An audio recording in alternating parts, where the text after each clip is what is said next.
Pencurian di toko sedia Jalan Kartini nomor 166A Banjarwengaya Kaje, Desa Daupuri Kaje, Denpasar Utara pada Senin 20 November berhasil diungkap Polsek Denpasar Utara.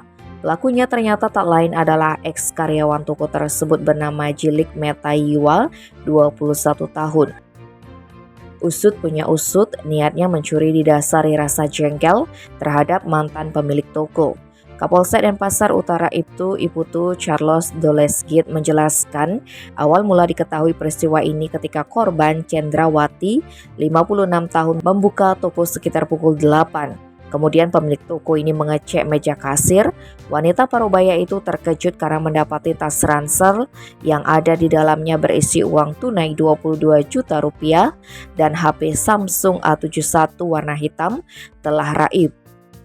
Akibat kejadian itu korban mengalami kerugian sebesar 24 juta rupiah dan langsung melapor ke polisi. Polsek Denpasar Utara yang menerima laporan tersebut mengerahkan tim Opsnal untuk melakukan penyelidikan dan olah TKP. Hasilnya, polisi memperoleh informasi terkait pelaku dan keberadaannya di sekitar Jalan Mandala Sari 1 nomor 23 Panjer Denpasar Selatan. Hari itu juga aparat menuju lokasi tersebut dan dapat meringkus Jilik berikut barang bukti.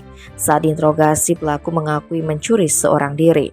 Pria asal desa Matawai Pawali, Kecamatan Lewas, Sumba Timur, Nusa Tenggara Timur ini menerangkan kepada polisi bahwa dirinya pernah bekerja selama 5 hari di toko milik korban mulai 5 hingga 9 November 2023. Tetapi karena tidak kuat hanya digaji 50.000 per hari dengan beban kerja yang menurutnya cukup berat, akhirnya ia berhenti. Lalu pada 11 November 2023, Jilik datang menemui korban untuk meminta gaji selama bekerja. Namun Cendrawati tidak memberikan karena belum genap bekerja selama sebulan. Alhasil pria itu jengkel dengan korban dan timbul niat untuk mengambil barang-barang di toko sembako itu. Setelah mencuri, Jilik menyembunyikan tas berisi uang di lahan kosong depan tempat tinggalnya dan ditimbun batu. Sementara HP rencananya akan dijual. Uang hasil kejahatan tersebut rencana akan dibawa pulang kampung ke Sumba Timur.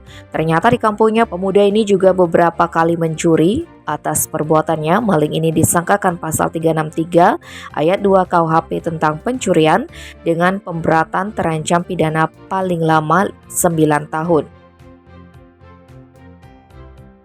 Tim Bali Express melaporkan.